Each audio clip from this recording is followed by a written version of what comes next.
Everyone, कैसे हैं आप सब। आई होप कि सब ठीक होंगे। तो स्वागत है आपका जीके चैलेंज जोन पर। तो डेली हम प्रैक्टिस करते हैं अकाउंटेंसी और बुक कीपिंग के ऊपर, ठीक है। बस लगता है कि एक दो तक लेक्चर ही हम करेंगे, उसके बाद हम जो है वो जो है जीके विद स्पेशल रेफरेंस के ऊपर ही जो है वो कन्वर्ट हो जाएंगे, ठीक है। वो उसकी भी प्रैक्टिस करेंगे क्योंकि वो भी 30 नंबर का हमारा रहने वाला है, ठीक है। तो जैसे ही हमने थोड़ा सा लेवल अप किया है तो आपके जो है देखने की तादाद भी जो है कम होती जा रही है, क्योंकि स्किप कर जाते हैं। जैसे ही मुश्किल लगता है ना तो स्किप कर जाते हैं। देखिए यहाँ पे मुश्किल होगा तो एग्ज़ाम में आसान होगा। अगर यहाँ पे आप मुश्किल समझ कर छोड़ रहे हैं ना तो ऐसा स्किप कर रहे हैं, क्योंकि मैंने देखा कि कितना ग्राफ नीचे जा रहा है।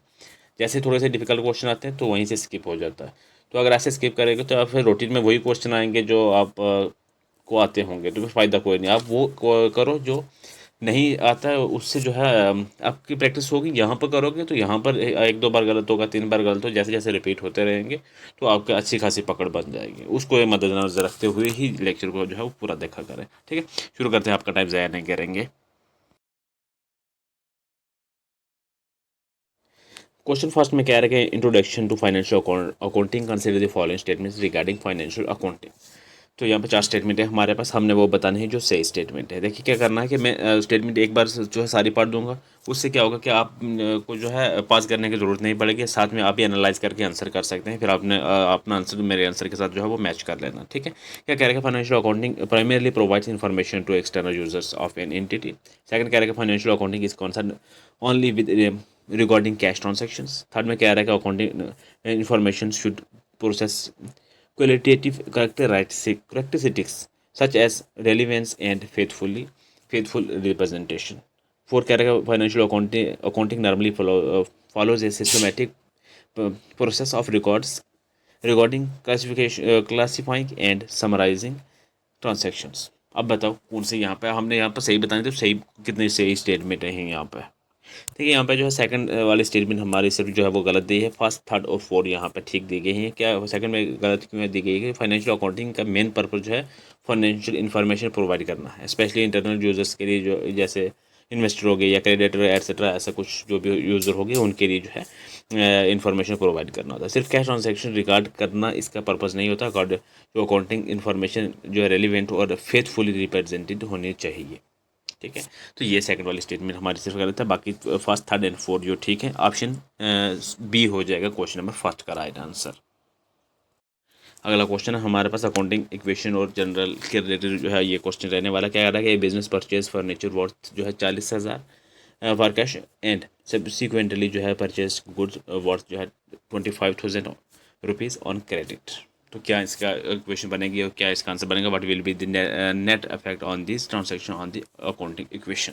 तो क्या बनेगा यहाँ पर? देखिए क्या होगा कि फर्नीचर कैश से परचेज करने पर एक एसेट यानी कि फ्यूचर जो फर्नीचर है वो 40,000 इंक्रीज और कैश जो है 40,000 डिक्रीज जो है डिक्रीज हुआ। टोटल जो है एसेट पर जो है नेट इफेक्ट जो है वो ज़ीरो हुआ। और क्रेडिट परचेज से गुड जो है 25,000 इंक्रीज और जो है लाइबिलिटीज़ 25,000 इंक्रीज हुई।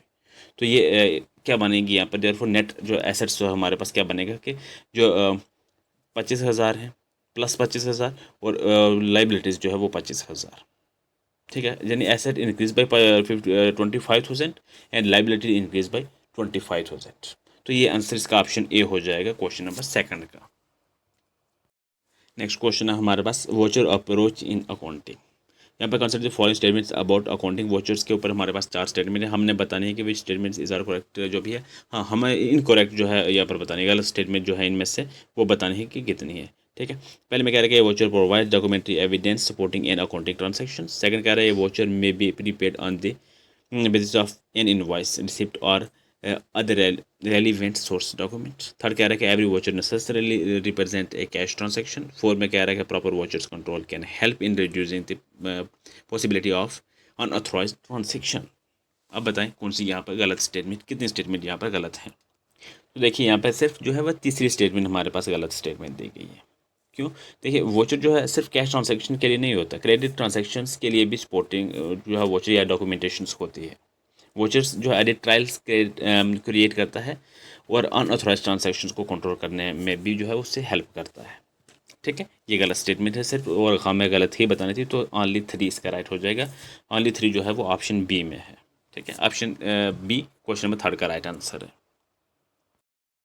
नेक्स्ट क्वेश्चन है हमारे पास बैंक रिकॉन्सिलेशन स्टेटमेंट के ऊपर जो है हमारे पास क्वेश्चन रहने का क्वेश्चन रहने वाला है विच of the following is not a cause of difference between cash book and passbook balance. तो क्या इसका आंसर हो जाएगा, देखिए डिप्रिसिएशन चार्ज ऑन मशीनरी, ये जो है जो कॉज अफेक्ट नहीं करेगा किस पे, difference between cash book and passbook balance के ऊपर। क्यों नहीं करेगा, देखिए डिप्रिसिएशन का जो बैंक बैलेंस पर कोई डायरेक्ट जो है अफेक्ट नहीं पड़ता और ना ही होता है उसके ऊपर, इसलिए कैश बुक और पासबुक का डिफरेंस का काज नहीं है, बल्कि ऑप्शंस बैंक रिलेटेड ट्रांजैक्शन है। ये जो ऑप्शन है ना, ये बैंक रिलेटेड जो है वो ट्रांजैक्शन है, ठीक है। तो इसलिए जो है ऑप्शन सी इसका हो जाएगा क्वेश्चन नंबर 4 का राइट आंसर। नेक्स्ट क्वेश्चन है हमारे पास financial statement consider the following statement. 4 statement है और हमने यहाँ पर बतानी which of the statements are correct, जो भी करेक्ट स्टेटमेंट है वो हमने बतानी। क्या कह रहे हैं कि द स्टेटमेंट्स, पहली में the statement of profit and loss primarily measures the financial performance over a period. उसका सेकंड कह रहे थे balance sheet present the financial position at a particular date. उसके बाद कह रहा है कि financial statement are prepared exclusively for tax authorities. Four में कह रहा है कि notes to accounts may provide additional information necessary for understanding financial statements। तो यहाँ पर हमने बताने कि कौन सी जो है सही है। तो यहाँ पर सही है फर्स्ट, सेकंड और फोर, ये ठीक है। तीसरी गलत स्टेटमेंट है। यहाँ पर देखिए क्यों गलत है कि प्रॉफिट और लॉस अकाउंट की पीरियड की परफॉर्मेंस बताते हैं, जबकि बैलेंस शीट जो है पार्टिकुलर डेट की फाइनेंशियल पोजीशन शो करती है। फाइनेंशियल जो स्टेटमेंट का यूज़ अक्सर जो है ये इन्वेस्टर्स, क्रेडिटर्स वगैरह हो गए, ये मैनेजमेंट या रेगुलेटर्स वगैरह जो है ये हो गए, इन ये जो है इसका इस्तेमाल करते हैं। उसके बाद जो है ये सिर्फ टैक्स अथॉरिटीज़ के लिए नहीं, ये चीज़ जो है वो नहीं है। ओके, तो ये तीसरा स्टेटमेंट गलत है, बाकी सारी ठीक है। तो first, second and four only जो है राइट हैं, जो हमें राइट बतानी है। ऑप्शन ए हो जाएगा इसका राइट आंसर। नेक्स्ट क्वेश्चन है हमारे पास पार्टनरशिप अकाउंट्स। क्या कह रहा है कि when a new partner is admitted goodwill bought in by a new partner is generally credited by या क्रेडिटेड टू। तो ये क्या इसका आंसर हो जाएगा, ओल्ड पार्टनर्स कैपिटल्स अमाउंट, ठीक है। ऑप्शन सी इसका राइट आंसर हो जाएगा। क्यों होगा कि देखिए क्या होता है कि न्यू पार्टनर्स जो गुडविल जो कंट्रीब्यूशंस लेता है उसका बेनिफिट सेक्रीफाइंग ओल्ड पार्टनर्स को मिलता है, इसलिए गुडविल अमाउंट ओल्ड पार्टनर्स के कैपिटल्स या फिर आप कह लें कि करंट अकाउंट्स में सेक्रीफाइंग रेशियो में जो है क्रेडिट की जाती है, ठीक है। तो ऑप्शन सी इसका राइट आंसर हो जाएगा। नेक्स्ट क्वेश्चन है हमारे पास लेजर अकाउंट के रिलेटेड ये क्वेश्चन रहेगा हमारे पास। क्या कह रहा है कि primary purpose of posting journals entry into ledger account is to. तो क्या होगा, ऑप्शन बी में इसका आंसर हो जाएगा classify transactions account wise and determine individual account balance. क्यों होता है ये, देखिए जर्नल में जो है ट्रांजैक्शन क्रोनोलॉजिकल ऑर्डर में रिकॉर्ड होती हैं, लेजर में उनको जो है अकाउंट वाइज क्लासीफाई किया जाता है, इसलिए जो इंडिविजुअल अकाउंट्स का बैलेंस जो है असर्टन करना पॉसिबल होता है। तो ऑप्शन बी हो जाएगा क्वेश्चन नंबर 7 का राइट आंसर।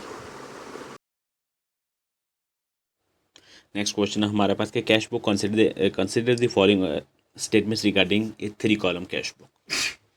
तो यहाँ पर हमारे पास 4 स्टेटमेंट रहेंगे, हमने बतानी है जो which of the above statements are correct, जितनी भी करेक्ट स्टेटमेंट है हमने वो बतानी है, ठीक है। क्या कह रहा है कि it may contain cash bank and discount column. उसके बाद सेकंड कह रहा है कि contra entry affect both cash and bank aspect of this same business. तीसरे में कह रहा है कि contra entry is recorded only when a transactions involve an internal party. Four में कह रहा है कि discount column do not represent actual cash और बैंक बैलेंस। तो इनमें से कितने सही है और कितनी गलत है। गलत खैर हमने बतानी नहीं, सही ही बतानी है। तो कितनी सही है, पहली सही है, दूसरी और चौथी सही है, तीसरी गलत स्टेटमेंट यहाँ पर दी गई है। देखिए क्या होता है कि 3 कॉलम कैश बुक में जो है कैश जो है बैंक और डिस्काउंट कॉलम्स होते हैं, ये ठीक है। कॉन्ट्रा एंट्री जैसे कैश कैश बैंक में डिपॉजिट करना, ठीक है। उसके बाद बिजनेस के जो इंटरनल कैश बैंक ट्रांसफ़र को जो है शो करती है, एक्सटर्नल जो है पार्टी ज़रूरी नहीं, ठीक है। इस वजह से जो है ये तीसरी स्टेटमेंट हमारी गलत हो जाएगी। ओके, तो ऑप्शन बी इसका राइट हो जाएगा क्वेश्चन नंबर 8 का। नेक्स्ट क्वेश्चन नंबर 9 है हमारे पास, ये फाइनेंशियल एडिट के ऊपर हमारे पास यहाँ पर असर्शन और रीज़न दोनों रहने वाले हैं। हमने बताना है सही है या गलत है, जो भी है वो यहाँ पर बता देना है। क्या होगा यहाँ पर असर्शन में कह रहा है कि an audit opinion does not ordinary constitute a guarantee that every instance of fraud और error has been detected instance, ठीक है। तो असर्शन ठीक है। रीजन कह रहा है कि it involves procedures based on professional judgment, risk assessment and generally use sampling rather than examining every transaction in our circumstances, ठीक है। बिल्कुल ये रीज़न भी ठीक है, और रीज़न जो है एक्सप्लेन कर रहा है असर्शन को। इसी तरीके से हम आंसर भी करेंगे, both assertion and reason are true and reason is correct explanation of assertion. Option A हो जाएगा क्वेश्चन नंबर 9 का राइट आंसर।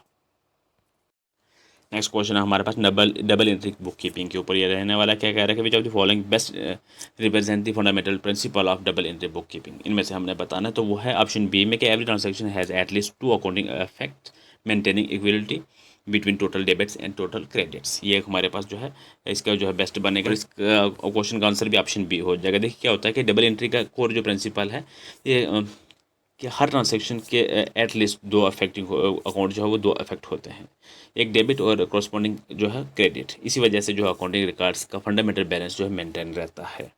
ठीक है, ऑप्शन बी इस क्वेश्चन का राइट हो जाएगा।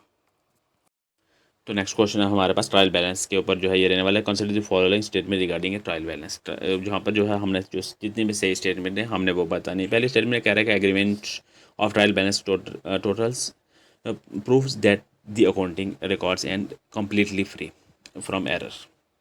ठीक है, उसके बाद सेकंड ये जो लास्ट में बताएंगे कि कितनी सही है और कितनी गलत है, बल्कि हमने जो सही है वही बतानी है। सेकंड कह रहा है कि एरर ऑफ कंप्लीट ओमिशन में not affect the agreement of A trial balance. उसके बाद कह रहा है कि certain compensating errors may also leave trial balance total equal। उसके बाद क्या है, trial balance can be prepaid for ledger balance. तो कौन सा यहाँ पर कितनी हमारे पास स्टेटमेंट है ठीक रहने वाली है। तो यहाँ पर फर्स्ट गलत स्टेटमेंट है, सेकंड और थर्ड फोर्थ ये तीनों जो है ठीक रहने वाली है। यहाँ पर ऑप्शन हो जाएगा बी क्वेश्चन नंबर 11 का। और ये फर्स्ट क्यों गलत है कि ट्रायल बैलेंस का जो एग्री होना कंप्लीट एक्यूरेसी प्रूव नहीं करता। कंप्लीट ओमिशन और कॉरस्पॉन्डिंग जो है एरर्स, जैसे कुछ एरर्स ट्रायल बैलेंस को अफेक्ट नहीं करते। ट्रायल बैलेंस जो है लेजर बैलेंस से प्रिपेयर होता है, इस वजह से पहली स्टेटमेंट गलत है, बाकी ठीक है। तो ऑप्शन इसका बी हो जाएगा राइट आंसर। अगला क्वेश्चन है हमारे पास ट्रेडिंग अकाउंट के रिलेटेड हमारे पास ये रहने वाला क्वेश्चन। क्या कह रहा है कि if an opening inventory is 80,000 RS, जो मतलब 80,000 रुपीज़ कह लें, purchase RS 3,20,000 rupees, direct expenses are 40,000 rupees and closing inventory is 1 lakh rupees, the cost of goods sold will be. देखिए यहाँ पर क्या अच्छे से केयरफुली जो है इसका हमने बताना है, इसको कैलकुलेशन करके फिर आंसर करना है। देखिए क्या होगा कि सबसे पहले जो है कॉस्ट ऑफ गुड्स सोर्स, ये जो है इसको इक्वल जो है ये क्या होगा, ओपनिंग स्टॉक सबसे पहले प्लस परचेजेस, उसके बाद जो है प्लस डायरेक्ट एक्सपेंसेस, और उसके बाद माइनस करेंगे क्लोजिंग स्टॉक। किस तरीके से ये होगा, पहले आएगा 80,000 को, फिर प्लस होगा 3,20,000, फिर प्लस होगा 40,000, उसमें से हम जो है ये माइनस करेंगे कितना, 1 लाख रुपये जब माइनस करेंगे तो हमारे पास जो इक्वेशन बनकर आएगी वो क्या आएगी, 3,40,000। ठीक है, तो इसका आंसर भी हमारा 3,40,000 ही आ जाएगा। ऑप्शन सी इसका राइट आंसर होगा। और इसका जो इंपॉर्टेंट फार्मूला है वो याद रखना, COGS का जो है, COGS यानी कि कॉस्ट ऑफ गुड्स सोल्ड का फार्मूला जो है वो क्या है कि ओपनिंग स्टॉक पहले, फिर उसके बाद प्लस करना है नेट परचेज, फिर प्लस करना है डायरेक्ट एक्सपेंसेस, उसमें से जो है वो माइनस करना है क्लोजिंग स्टॉक। ठीक है, उसके बाद आपका आंसर जो है वो करेक्टली आ जाएगा ये फार्मूला अप्लाई करने के बाद। नेक्स्ट क्वेश्चन है हमारे पास profit and loss account and balance sheet के ऊपर। ठीक है, क्या कह रहा है कि machinery repair expenditure of 18,000 rupees was incorrectly capitalized as missionary. What is the immediate effect on this error? तो क्या इसका आंसर हो जाएगा, देखिए क्या होगा कि यहाँ पर आंसर क्या आ जाएगा, profit is overstated and asset are overstated stated. क्यों, क्योंकि रिपेयर एक्सपेंसेस को जो एक्सपेंस ट्रीट करना चाहिए था, कैपिटलाइज करने से जो है 18,000 रुपये जो है एक्सपेंस प्रॉफिट और लॉस में चेंज नहीं हुआ। देयरफॉर प्रॉफिट ओवरस्टेड चला गया, और साथ ही मिशनरी एसेट भी अननेसेसरी इंक्रीज हो गया। ठीक है, ऑप्शन इसका सी हो जाएगा, नहीं सॉरी, ऑप्शन इसका बी हो जाएगा राइट आंसर। नेक्स्ट क्वेश्चन है हमारे पास social accounting and social audit consider the following statement. हमारे पास यहाँ पर 4 स्टेटमेंट हैं एज रूटीन, और हमने बताना है विच स्टेटमेंट आर करेक्ट, कितने स्टेटमेंट है यहाँ पर जो है वो करेक्ट है यहाँ पर दी गई। पहले मैं कह रहा है कि social accounting attempts to measure और report an organization social impact or responsibility. Second कह रहा है कि social audit can assess the extent to which started social objective have been achieved. उसके बाद कह रहा है कि social accounting to is identical to conventions financial accounting is in purpose and scope. Fourth में कह रहा है कि social audit may enhance accountability and transparency. तो यहाँ पर कितने स्टेटमेंट हमारी ठीक है, तो पहली ठीक है, सेकंड वाली ठीक है, थर्ड स्टेटमेंट हमारी गलत स्टेटमेंट है, फोर्थ वाली ठीक है। फर्स्ट, सेकंड एंड फोर हमारे यहाँ पर राइट आंसर हो जाएगा। इसका आंसर ऑप्शन ए होगा क्वेश्चन नंबर 14 का। नेक्स्ट क्वेश्चन है हमारे पास public financial management system PFMS। तो ये which of the following is most appropriate description of PFMS। तो कौन सी यहाँ पर रहेगी, तो रहेगी ऑप्शन बी में a government of India system for tracking and managing public financial flow and related transactions. ठीक है, ऑप्शन बी हो जाएगा क्वेश्चन नंबर 15 का राइट आंसर। अगला क्वेश्चन है हमारे पास Indian financial management system consider the following statement. चार स्टेटमेंट है हमारे पास, हमने जो सही स्टेटमेंट है वो बताने हैं। कह रहा है कि physical policy is considered concerned with government revenue and expenditure decisions. Second, कह रहा है कि monetary policy is primarily concerned with money supply, interest rates and related monetary conditions. उसके बाद कह रहा है तीसरी में कि the Reserve Bank of India is India's central bank. उसके बाद कह रहा है कि fiscal policy and monetary policy are exactly the same instruments. कितनी यहाँ पे सही है, तो पहली सही है, सेकंड वाली भी सही है, थर्ड वाली भी सही है, फोर्थ वाली गलत है। ठीक है, फर्स्ट सेकंड थर्ड ओनली हमारे पास आंसर राइट हो जाएंगे। ऑप्शन ए क्वेश्चन नंबर 16 का। नेक्स्ट क्वेश्चन है हमारे पास टैक्सेशन मतलब टैक्स लॉ के ऊपर ये क्वेश्चन रहने वाला। क्या कह रहा है कि which principle of taxation states that tax payers should contribute according to their ability to pay. तो क्या होगा इसका आंसर, तो ये होगा principle of equality. Option B इसका राइट हो जाएगा। क्या कह रहा है कि इक्वलिटी का जो प्रिंसिपल कहता है कि टैक्स पेयर को उसकी कैपेसिटी या एबिलिटी टू पे के अकॉर्डिंग जो है टैक्स कंट्रीब्यूट करना चाहिए। ठीक है, इसलिए जो है आंसर इसका प्रिंसिपल ऑफ इक्वलिटी आएगा, ऑप्शन बी क्वेश्चन नंबर 17 का। नेक्स्ट क्वेश्चन है हमारे पास कॉस्ट मैनेजमेंट बजटरी कंट्रोल के ऊपर। हमारे पास असर्शन और रीजन रहने वाले, हमने बताना है ये सही है गलत है। असर्शन में कह रहे हैं कि budgetary control is useful for comparing actual performance with planned performance. ठीक है, ये राइट है। रीज़न कह रहा है कि variance analyse can help management identify areas required corrective actions. बिल्कुल ठीक है, ये रीज़न भी ठीक है और रीज़न एक्सप्लेन कर रहा है असर्शन को। इसी तरीके से हम आंसर करेंगे both assertion and reason are true and reason is correct explanation of assertion. Option A हो जाएगा क्वेश्चन नंबर 18 का राइट आंसर। नेक्स्ट क्वेश्चन है हमारे पास cost accounting consider the following statement. Cost accounting के ऊपर हमारे पास 4 स्टेटमेंट हैं और हमने वो बताने हैं जो सही स्टेटमेंट है। क्या कह रहा है कि cost accounting provides information relating to the ascertainment and control of cost. Second कह रहा है marginal costing focus on the behavior of cost, particularly variable cost and contributions. Third में कह रहा है cost accounting is concerned exclusively with historical financial reporting. Fourth में कह रहा है कि cost information can assist management is pricing planning and decision making. कितनी यहाँ पर ठीक रहने वाली है हमारे पास, क्योंकि हमने बतानी है विच स्टेटमेंट्स आर करेक्ट। यहाँ पर कितने स्टेटमेंट है जो है वो सही दी गई हैं। तो यहाँ पर दी गई है फर्स्ट भी ठीक है, सेकंड भी ठीक है, तीसरी गलत दी गई है और फोर्थ वाली ठीक है। First second and four only जो है राइट हो जाएगी। ऑप्शन ए क्वेश्चन नंबर 19 का राइट आंसर।